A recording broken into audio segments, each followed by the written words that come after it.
कुंद कुंदायु जैन धर्मोस्तु मंगलम सर्वमंगल मांगल्यम सर्वकल्याणकारकम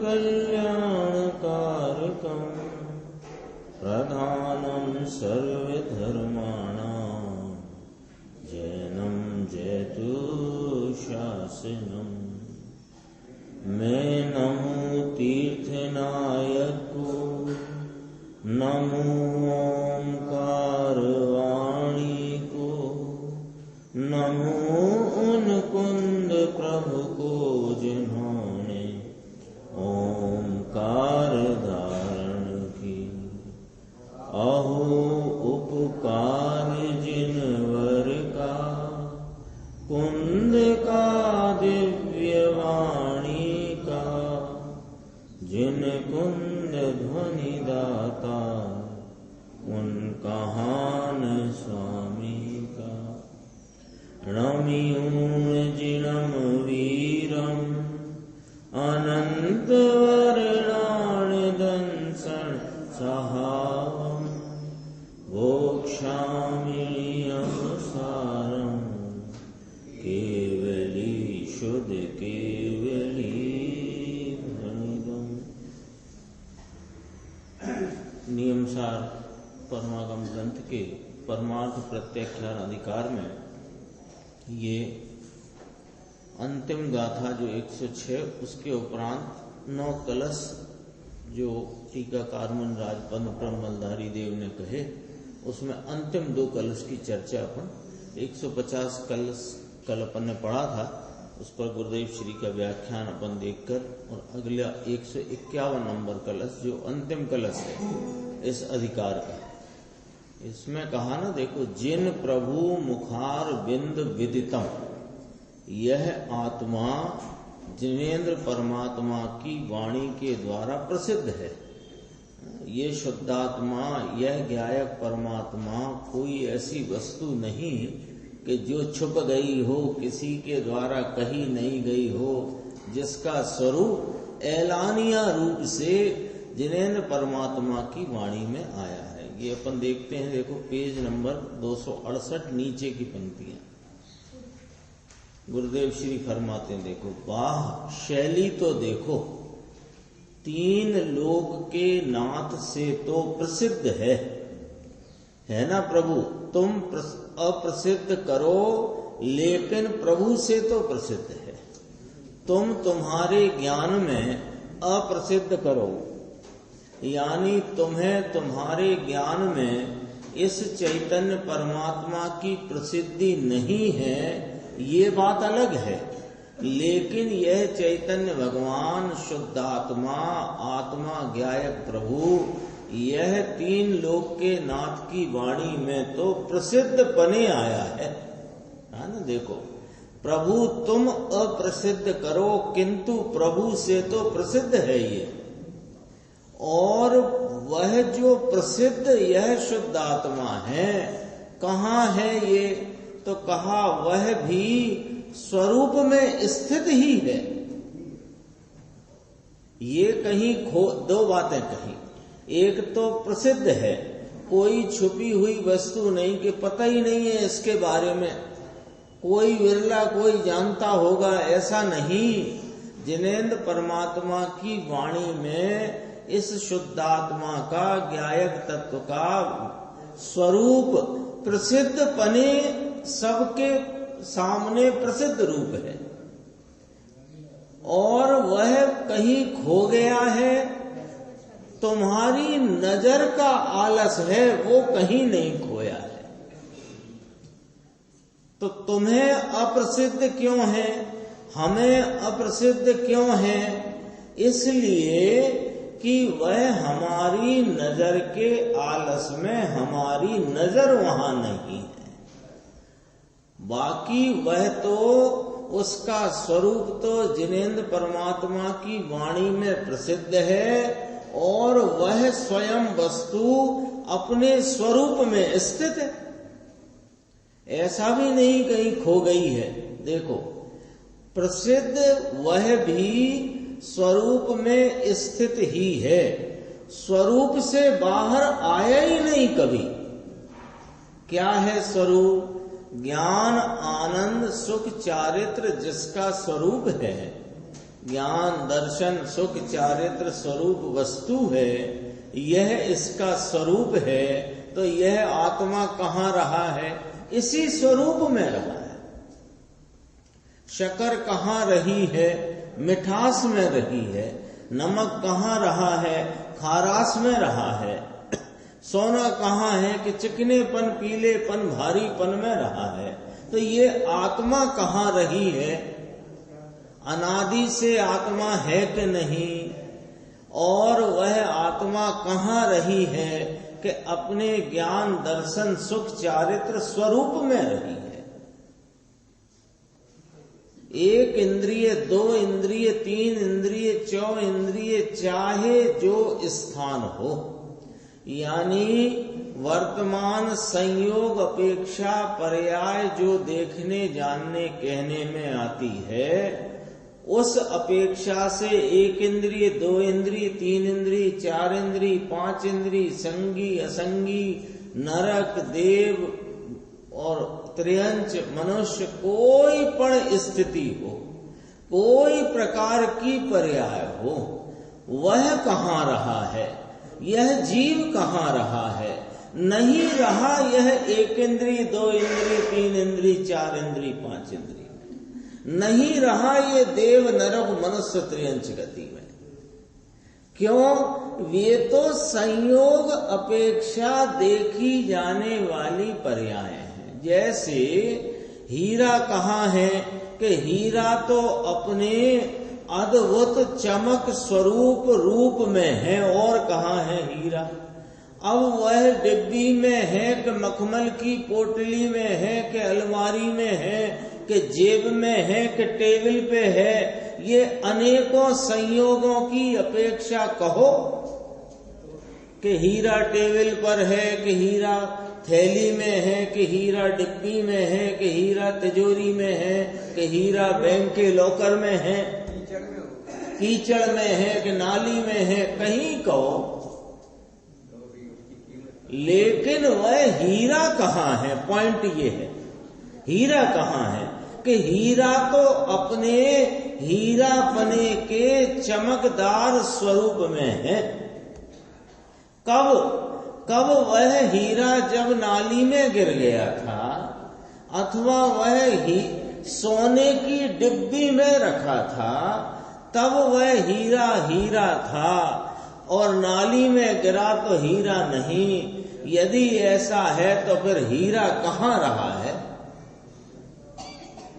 हीरा तो हीरा रहा ना, हर वक्त हर समय हीरा हीरा है, तो हीरा कहाँ रहा? बोलो क्या निर्णय आता है? तो फिर हीरा कहाँ रहा, कहाँ स्थित है, ये निर्णय कराते हैं।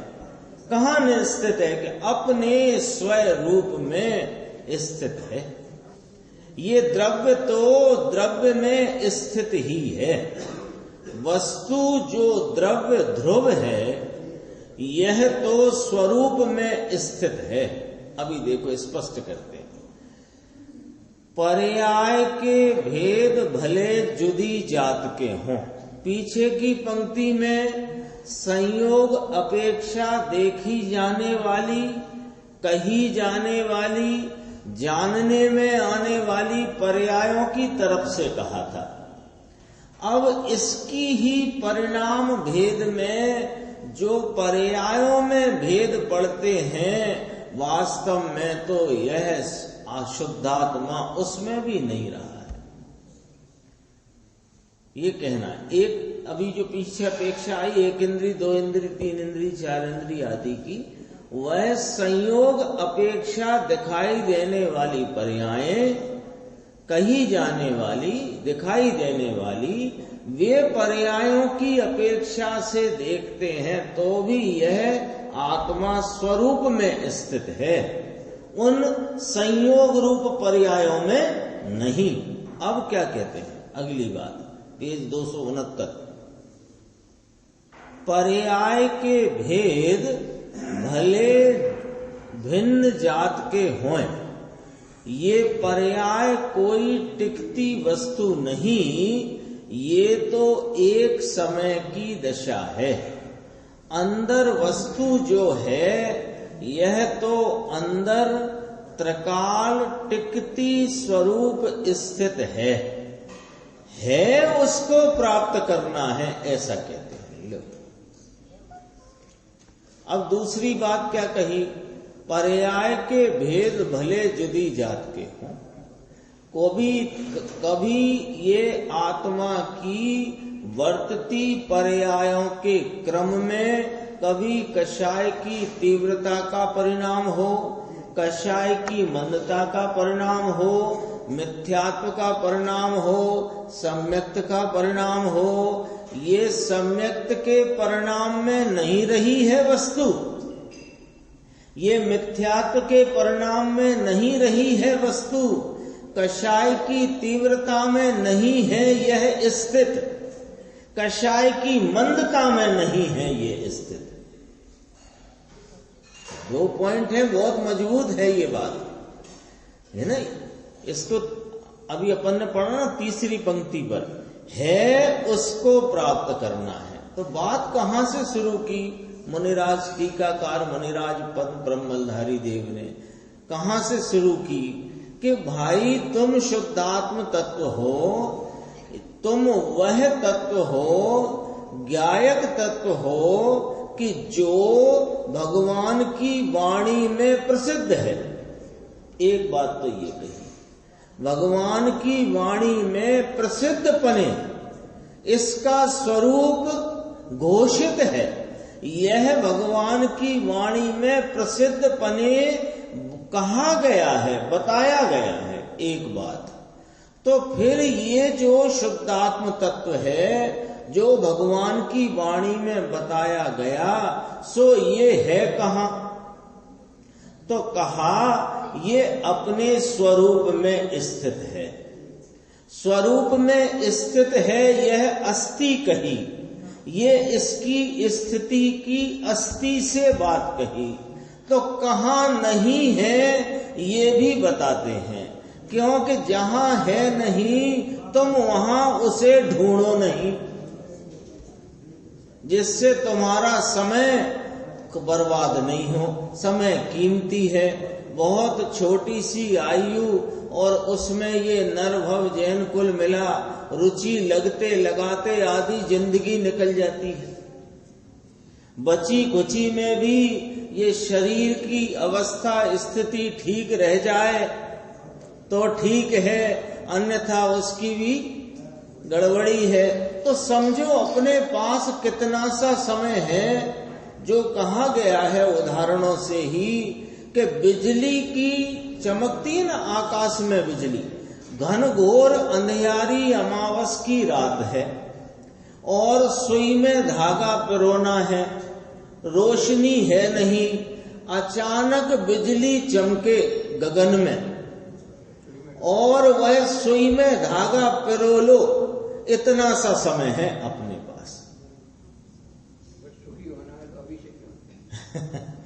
और फिर देर करने का क्या काम है?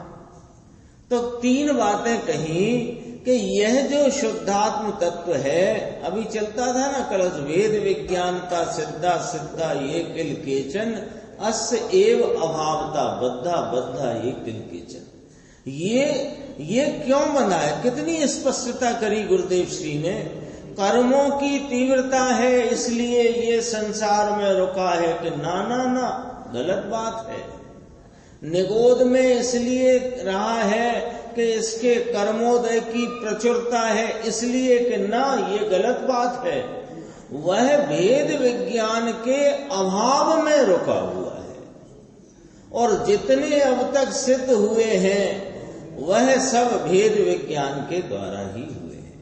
इसी में स्पष्टीकरण आया कि मोक्ष मार्ग में प्रवेश भी भेद विज्ञान से, मोक्ष मार्ग में गति भी भेद विज्ञान से, मोक्ष मार्ग की उग्रता भी भेद विज्ञान से और उग्रता के द्वारा पूर्णता भी भेद विज्ञान से।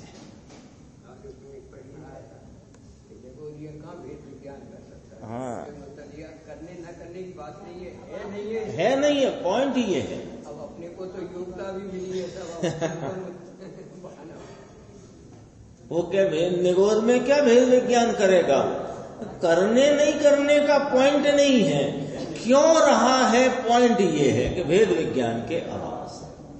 तो हमको ये तत्व का अन्य भावों से भिन्नता पूर्वक इसके अनुभव करने का ही प्रेरणा, अनुभव का ही उपदेश पूरी जिनवाणी में दिया गया है। तो जो जिनवाणी में प्रसिद्ध है, एक बात कहाँ स्थित है कि अपने स्वरूप में स्थित है, एक दूसरी बात। अब स्वरूप में स्थित है का अर्थ एक इंद्री, दो इंद्री, तीन इंद्री, चार इंद्री, मनुष्य, देव, नारकी में स्थित नहीं तो यहां मत ढूंढो, इसका मतलब ये यहां न ढूंढो। तो ये जो पर्यायों के क्रम में विविध रूपता के जो मिथ्यात्व रूप, कषाय की तीव्रता रूप, कषाय की मंदता रूप जो परिणामों का क्रम है कि इसमें भी नहीं है वो वहां भी स्थित नहीं है, स्वरूप में स्थित है। तो कहां ढूंढो? स्वरूप में ढूंढो। ज्ञान, दर्शन, सुख, चारित्र इसका स्वरूप है। ये पर्याय कोई टिकती वस्तु नहीं, एक समय की दशा है। अंदर वस्तु जो है ये तो अंदर त्रिकाल टिकती स्वरूप स्थित है। अब है उसको प्राप्त करना है, तुमसे कोई नया काम थोड़ी कह रहे हैं कि इसको छील छाल के तैयार करो, है उसको प्राप्त करना है। अरे प्राप्त क्या करना है? स्वीकार करना है।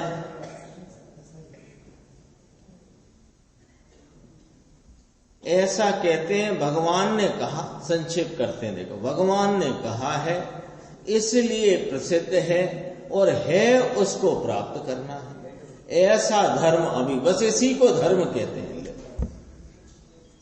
और कोई धर्म है क्या? कि और कोई धर्म होता ही नहीं, इसी का नाम धर्म है।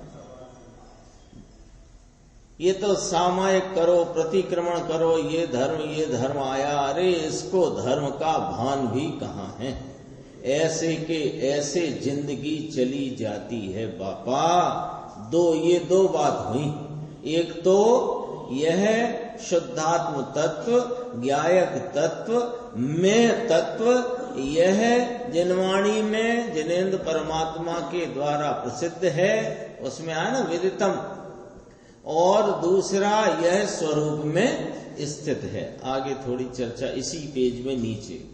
जो इस लोक में दर्शन, मोह आदि पर विजय प्राप्त किए हुए योगियों से नमस्कार करने योग्य है। लो, ये जो अपना ज्ञायक तत्व, इसे कौन नमस्कार कर रहा है? करता है कि जिन्होंने दर्शन, मोह आदि पर विजय प्राप्त कर ली है, जिन्होंने अपने उपयोग को अपने उपयोग स्वरूप आत्मा से जोड़ लिया है, ऐसे योगियों से नमस्कार करने के योग्य है। देखो बाद में ये लिया, भगवान से विदित है, एक पॉइंट ये लिया।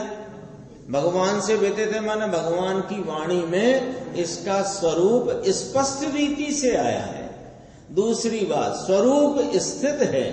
फिर कहा मुनीश्वरों के घर के अंदर रत्न की भांति प्रकाशित होता है। बीच में एक बोल ये भी था, मुनिराजों के घर में। अब मुनियों का घर कौन सा होता है?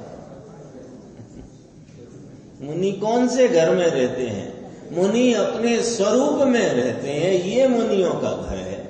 इसमें यह ज्ञायक परमात्मा रत्न दीपक की भांति प्रकाशता है। जैसे कोई घर होता है ना, तो घर में घर बना लो, अपन ने 2 कमरे, 4 कमरे, 40 कमरे का घर बनाया और अंदर प्रकाश की व्यवस्था ही नहीं हो, तो वो घर किस काम का? पहले जब बिजली नहीं थी तब भी वो, और जो अपना नैसर्गिक प्रकाश है इसकी ऐसे करके व्यवस्था करते थे कि कम से कम दिन में तो पूरे घर में, महल में, कोठी हवेली में प्रकाश रहे, और रात्रि में जब नहीं रहता तो प्रकाश की व्यवस्था करे, चाहे दीपक जलाए कि लालटेन। तो वो घर में प्रकाश का महत्व है। तो मुनिराज का घर क्या कि मुनिराज तो अपने इस ज्ञायक परमात्मा के स्वरूप में स्थित हैं, और ये ज्ञायक तत्व उस घर में रत्न दीपक की भांति प्रकाश कर रहा है। ये स्वरूप कैसे प्रकाशित है? देखो, एक तरफ कहना कि ये कहाँ स्थित है कि स्वरूप में स्थित है, फिर कहना ये स्वरूप रूप जो घर है ये कैसे प्रकाशित है कि ये अपने ज्ञायक तत्व से प्रकाशित है। फिर कहा है इसमें कि लोक में दर्शन मोह आदि पर विजय प्राप्त किए हुए, देखो मिथ्यात्व ऊपर जिन्होंने विजय प्राप्त की है, इन योगियों को नमस्कार करने के योग्य है। क्यों? क्योंकि वह नमस्कार पहुंचना भी तो चाहिए। नमस्कार पहुंचना, जिसको नमस्कार करते पहुंचना चाहिए कि नहीं पहुंचना चाहिए? नहीं तो ऐसे हवा में करने का क्या मतलब? अपन क्या कोई नेताजी है, कर दिया। नमस्कार का अर्थ है कि जिसको नमस्कार करो उसको पहुंचे। तो ये तो जिनके दर्शन मोह रूप भ्रांति दूर हो गई है, मिथ्यात्व टल गया है, अपना स्वरूप जिनकी परिणति में, आस्वादन में, स्वाद में, संचेतन में आ गया है, वे ही तो नमस्कार करेंगे इसको। हम क्या नमस्कार करेंगे? ज्ञायक प्रभु जयवंत रहे। अब ज्ञायक प्रभु हमारा तो जिनवाणी के शब्दों में धरा है, तो वो शब्द जयवंत हो रहा है। ज्ञायक कहाँ जयवंत हुआ? ज्ञायक को कहाँ नमन हुआ? ज्ञायक को नमन तो तब है कि जो ज्ञायक के संबंध में अनादि से यह भ्रांति है कि यह राग रूप जो भाव है ये मैं हूं, ये भ्रांति टल जाए, ज्ञायक प्रभु का दर्शन हो जाए, यह ज्ञायक अपनी परिणति में आस्वाद रूप, संचेतन रूप होए, वह योगी, सब योगी आ गए, मुनिराज भी आ गए, सम्यक दृष्टि भी आ गए, दर्शन मोह आदि पर विजय प्राप्त की है। चौथे गुण स्थान से मोक्ष मार्ग में जिन्होंने प्रवेश किया है, वे दर्शन मोह पर विजय प्राप्त करके ही मोक्ष मार्ग में प्रवेश होता है। तो उन्होंने, वे ही नमस्कार कर सकते हैं। ये योगियों को नमस्कार करने योग्य है। ऐसे योगियों को यह आत्मा नमस्कार करने के योग्य है। ऐसे योगियों को भगवान नमस्कार करने योग्य है। ये तो व्यवहार है, ये तो व्यवहार है। कैसा व्यवहार है कि जिन्होंने मुझे आत्मा बताया, यह बड़ा उपकार किया, तो उनको व्यवहार से नमस्कार करने के योग्य है। जैसे आपको मान लो आपकी लॉटरी खुल गई, और लॉटरी खुल गई या आपकी कोई पूर्व की वसीयत में विरासत मिल गई, आपको पता नहीं था, आपके किसी मित्र ने वह बात आपको बताई और वह आपको धन संपत्ति मिल गई। अब आपको उस दोस्त के प्रति बहुमान तो बहुत आता है कि इसने बताई, नहीं तो हम विपन्नता में दिन काट रहे थे जैसे तैसे, इन्होंने ये बताई। अब ये बताओ, भोग काय का करते हो, सेवन काय का करते हो, दोस्त का कि उस माल ताल का? तो उन्होंने, वे जिनेंद्र परमात्मा ने यह ज्ञायक तत्व दिखाया है, तो सेवन तो करो ज्ञायक तत्व का, नमन तो करो ज्ञायक तत्व को, भोगन भोगो तो इस ज्ञायक तत्व को, लेकिन उनके प्रति भी बहुमान आता है, उनकी सेवन का सेवा का परिणाम आता है, ये व्यवहार है। इतना है। ऐसी सूक्ष्म बात है, फिर भाषा क्या ले ली कि इस लोक में दर्शन मोह यानी मिथ्यात्व आदि पर विजय प्राप्त किए ऐसे ज्ञानी, ऐसे मुनि, ऐसे धर्मी, ऐसे संत, इनसे इनके द्वारा भी नमस्कार करने योग्य यह ज्ञायक परमात्म तत्व है। आगे चलते हैं थोड़ा सा 271 अंदर आनंद का नाथ सुख का मंदिर है, प्रभु इसको अंदर में देखे बिना जाने बिना तुझे इसका बहुमान आएगा कहां से? कैसे आएगा? कहते रहेंगे आचार्य परमात्मा, ज्ञानी धर्मात्मा कहेंगे कि तुम सुख स्वरूप हो, अंदर सुख का सागर लहरा रहा है, अंदर सुख ही सुख से लबालब भरपूर हो, तो सुनता है, सुनकर के फिर इसको उसका बहुमान नहीं आता। क्यों? कि देखा नहीं, स्वाद लिया नहीं, तो बहुमान कैसे?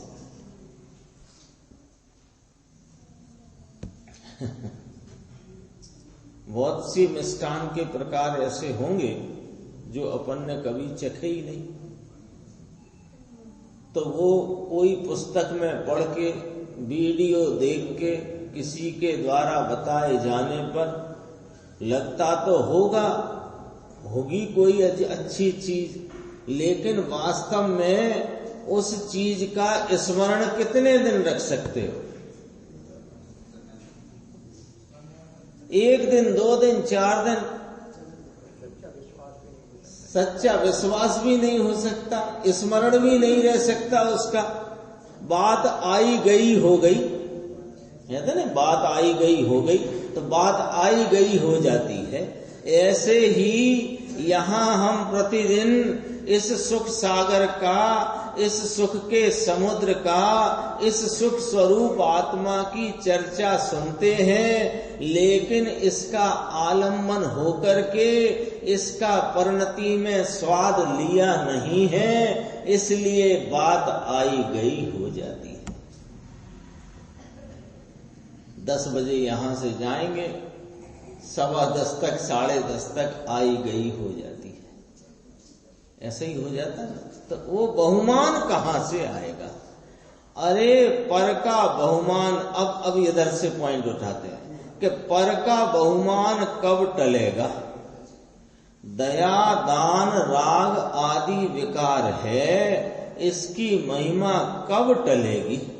क्योंकि जब इसकी महिमा टलेगी तो इसकी महिमा आएगी। व्यवस्था ये है। इसको क्या है, अपन बात कर रहे हैं ना अभी, इसको इसकी ज्ञायक की महिमा नहीं आती। अब एकदम सिलसिले से बात समझना, इस ज्ञायक की महिमा नहीं आती।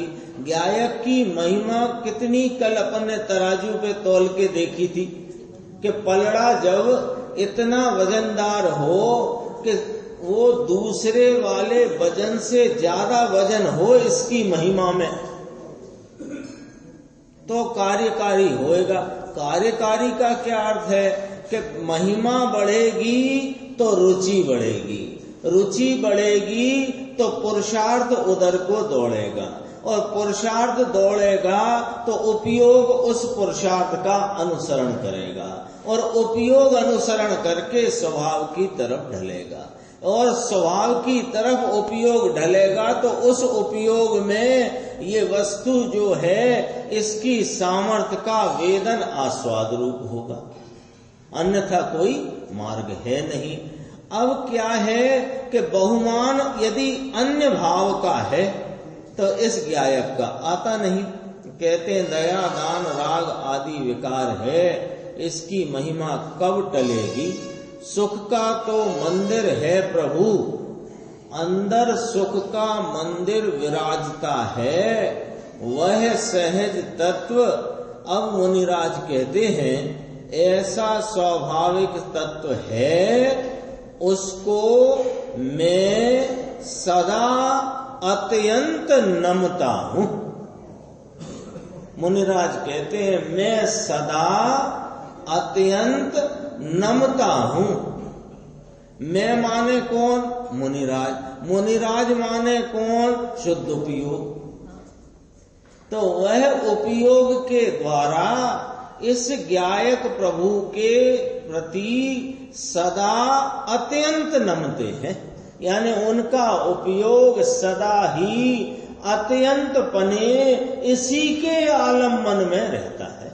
ये कहते हैं मैं साधक हूं, इसलिए मैं चैतन्य मूर्ति को अंदर में एकाग्रता से विशेष बढ़ाता हूं, अंदर एकाग्रता से शुद्धि की वृद्धि करता हूं, सदा अत्यंत नमन करता हूं, विकल्प में भी आता नहीं, निर्विकल्प में रहता हूं। ऐसा धर्म अब यहां बाहर में धर्म के नाम पर सहेलो सट कर डाला।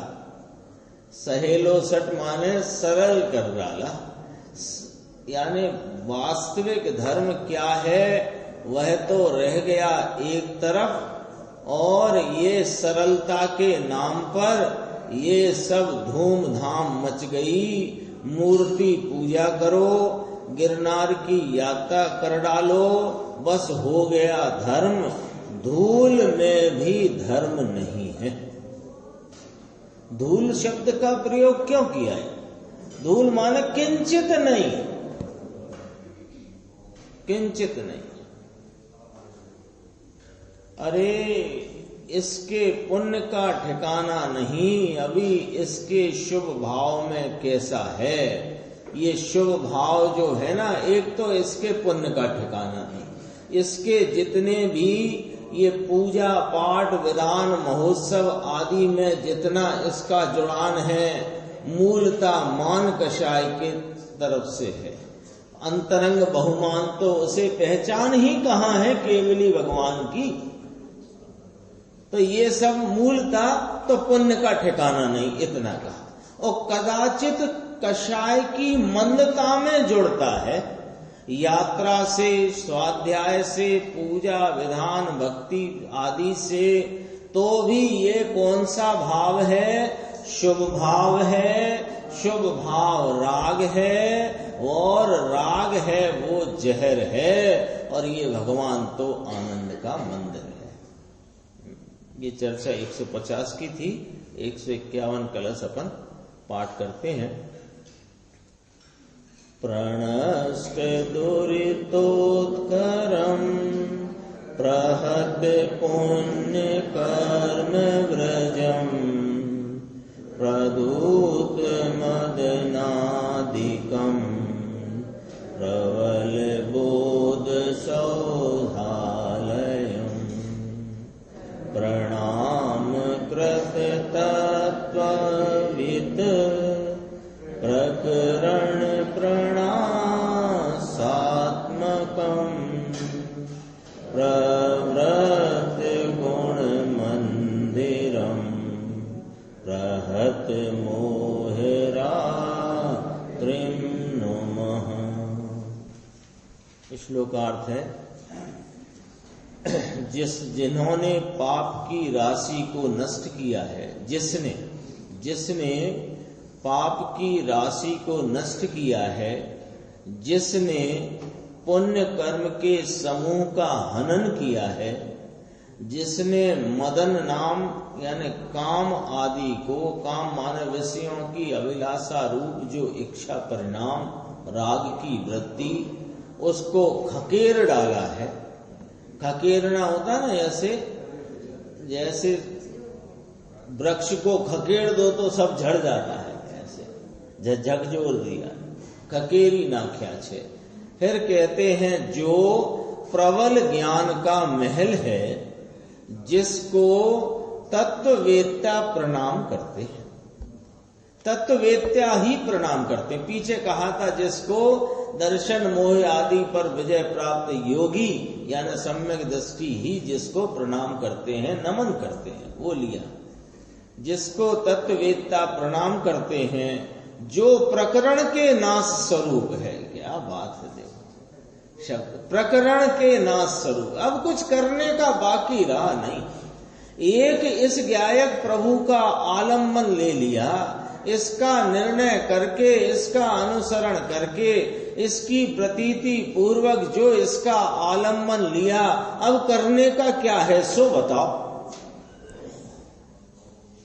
जिसको कोई कार्य करने का नहीं, जो कृत कृत्य है, जो पुष्ट गुणों का धाम है और जिसने मोह रात्रि का नाश कर दिया है, उसको माने इस ज्ञायक तत्व को, उस सहज तत्व को हम नमन करते हैं।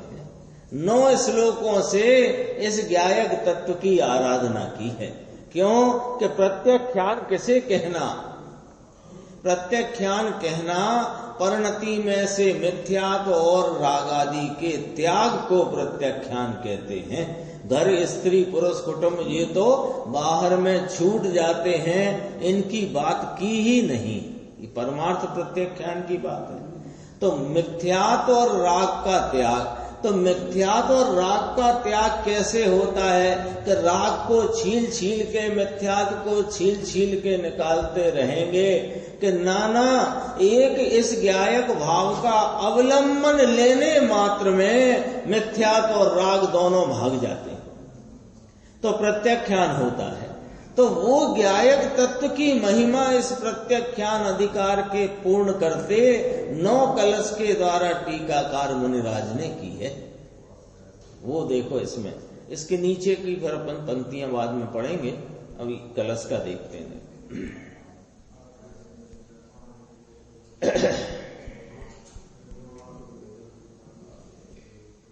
273 में जरा सा इतना ही देखना, फिर आगे बढ़ते हैं। जिसने काम को तो खकेरी नाख्या छे, जो प्रबल ज्ञान का महल है। काम माने इच्छा, विषय, अभिलाषा सब आ गया इसमें। उसको खकेरी नाखा है माने झकझोर करके झरा दिया है। ऐसे ये जो प्रबल ज्ञान का महल है, प्रबल ज्ञान का बड़ा महल है ये। प्रबल माने पूर्ण ज्ञान, यहां ऐसा लेना है इसका, केवल ज्ञान। तो जैसे घुसता जाता है, यानी पगतिया नाम उसकी सीढ़ियां, स्टेप्स चढ़ते जाता है, ऐसे केवल ज्ञान प्राप्त हो जाता है। ऐसा यह केवल ज्ञान का महल है। आगे देखो, इसमें थोड़ी संक्षेप में ही देख रहे हैं अपन। 274 में देखो, जिसको तत्ववेत्ता प्रणाम करते हैं। अज्ञानी प्रणाम नहीं करता इस तत्व को, कैसे करे? जो शुभ राग अशुभ राग की वेदन रूप जो उसको स्वाद है, उसी में जो मग्न हो गया है, यही मैं हूं ऐसा मान करके जिसका अज्ञान में अनादि से काल निकला चला जा रहा है, वो इस प्रबल ज्ञान के महल रूप अपने ज्ञायक को कैसे नमस्कार करे? तत्ववेत्ता प्रणाम करते हैं, अज्ञानी प्रणाम करता नहीं, ऐसा कहते हैं। अज्ञानी जो प्रणाम करता है, ये तत्व को प्रणाम नहीं करता है। अज्ञानी प्रणाम करता है तो किसको प्रणाम करता है? ये राग को प्रणाम करता है, राग के निमित्त को प्रणाम करता है। और खरे कर तो जिसको प्रणाम करता है वहां तक प्रणाम उसका वहां भी नहीं पहुंचता, क्योंकि अपने को नहीं जानता तो केवली अरिहंत परमात्मा, सिद्ध परमात्मा को भी नहीं जानता। ऐसा कहते हैं। ये तत्व को प्रणाम करता नहीं, इसको तत्व का भान कहाँ है? समझ में आया? आता है ना। समंत भद्र महाराज ने जो स्तुति कही, आचार्य भगवान ने, समंत भद्र आचार्य भगवान के कहा कि अज्ञानी प्रभु आपको नहीं मानता, आपको मानता ही नहीं है। लो, अपन कहते हैं ना बड़े, हम महावीर के भक्त हैं, हम महावीर को मानने वाले हैं। अरे तुम महावीर को मानने वाले हो ही नहीं। कौन मानता है महावीर को? जिसने महावीर की वाणी में जो प्रसिद्ध यह ज्ञायक तत्व माना है, माने अपने स्वाद रूप जाना है, वह मानता है महावीर को। ये बात कहते हैं, देखो आपको मानता नहीं, तत्व ज्ञानी बिना आपको नहीं मानता, अज्ञानी नहीं मानता। जिसको ये स्वरूप ही जानने में नहीं आया और जिसको ये स्वरूप की महिमा और मोटप जिसको अभी दिखी नहीं, ये कैसे इसको नमन करे? मोटा ने नमे कि नाना ने नमे। नमन करने का एक जो सिद्धांत है, अपने से बड़े को नमन किया जाता है, छोटे को तो नमन करने का कोई रिवाज है नहीं। तो अपने से बड़ा जो है उसे ये जानता ही नहीं, और जो अपने से छोटा है राग आदि भाव, उसको नमन करके ये मूर्ख बन गया है। उपयोग है ना, उपयोग, वर्तमान उपयोग नमन करता है, वर्तमान उपयोग नमन करता है। तो वर्तमान उपयोग से बड़ा कौन? के उपयोग स्वरूप भगवान आत्मा के राग। और अनादि से किसको नमा है इसने? राग। नीचे और है, देखो, यह तो प्रकरण के नाश स्वरूप है, अर्थात जिसको कुछ भी करने का रहा नहीं, ऐसी यह वस्तु कृत कृत्य है। ये वस्तु कृत कृत्य है, तो इस वस्तु के आश्रय से अनुभव होते पर्याय में कृत कृत्य सिद्ध भगवान हो गया। भगवान को कुछ करने का रहता नहीं, सिद्ध भगवान है, ये कृत कृत्य है, तब पर्याय में पूर्ण हो गया, पर्याय में कार्य पूर्ण हो गया। कारण के वस्तु कृत कृत्य है। कार्य क्यों पूर्ण हो गया? कि वह वस्तु कृत कृत्य है।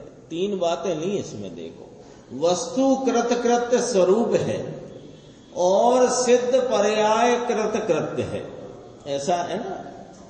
और खरे घर तो वास्तव में तो इस कृत कृत्य स्वरूप अपने निज ज्ञायक का जिसने आश्रय लिया वो भी कृत कृत्य है। उसके आश्रय से प्रगति पर्याय कृत कृत्य है, जो पुष्ट गुणों का धाम है। भगवान आत्मा अंदर अनंत अनंत गुण के पुष्ट गुण, पुष्ट माने अपने स्वभाव के पोषण से भरपूर, इसका नाम पुष्ट गुण। इसके एक भी गुण सुखाना या कम नहीं हो गया, यानी बहुत दिनों से, अनादि से, दिनों माने अनादि काल से यह निगोद आदि में रहा, तो इसके कुछ गुण सूख गए हों, कुछ गुण कम हो गए हों, कुछ गुण दुबले हो गए हों, ऐसा नहीं है। ओछे कम होते नहीं और विपरीत होते नहीं। कितना सैद्धांतिक बात है, देखो, एक भी गुण सूखा नहीं, कम हुआ नहीं, सूखते नहीं, कम होते नहीं, विपरीत नहीं होते। सुख गुण जिसकी आज तक अनादि से सुख गुण तो रहा और उसकी भरपूर सामर्थ्य भी रही, पर उसकी परिणति में सुख का अंश कभी आया नहीं, तो भी वह सुख गुण दुख रूप नहीं हो गया। क्या वस्तु का स्वरूप अद्भुत है। ये 151 में हो गई बात। ये सहज तत्व को हम नमन करते हैं। इसमें ये जो नीचे का है ये पूरा करके अपन ये अधिकार पूरा करते हैं। देखो इसी पेज पे 275 पे, इस प्रकार सुकविजन रूपी कमलों के लिए जो सूर्य के समान हैं और 5 इंद्रियों के फैलाव रहित देह मात्र जिनको परिग्रह है, मुनि है ना, तो मुनि को देह ही होती है, वस्त्र पात्र होता नहीं। ऐसे श्री पद्म प्रमलधारी देव द्वारा रची हुई नियम सार की तात्पर्य वृत्ति नाम की टीका में अर्थात श्रीमद् भगवत कुंद कुंद आचार्य देव प्रणीत श्री नियम सार परमागम की निर्ग्रंथ मुनिराज श्री पद्म प्रमलधारी देव विरचित तात्पर्य वृत्ति नाम की टीका में निश्चय प्रत्याख्यान अधिकार नाम का 6वां श्रुत स्कंद समाप्त हुआ। निश्चय प्रत्याख्यान इसको कहना, अंतर आनंद में लूटकर आनंद में रमना, इसका नाम प्रत्याख्यान है। अतीन्द्रिय आनंद में रमना, इसको प्रत्याख्यान कहते हैं। ऐसे हाथ जोड़कर बाधा का त्याग करना, हाथ जोड़ लिए भगवान के आगे और नियम लेते हैं, ये कोई प्रत्याख्यान नहीं। ये तो सब देह की क्रिया है, अंदर विकल्प उठता है वो राग है। ऐसे खड़े होकर नमन करना ये देह की क्रिया है। प्रत्याख्यान तो अतीन्द्रिय आनंद में रमणता करना, वह प्रत्याख्यान है। ये अपनी चर्चा पूरी होती है और अब आगे की स्वाध्याय में परम आलोचना अधिकार अपन प्रारंभ करेंगे।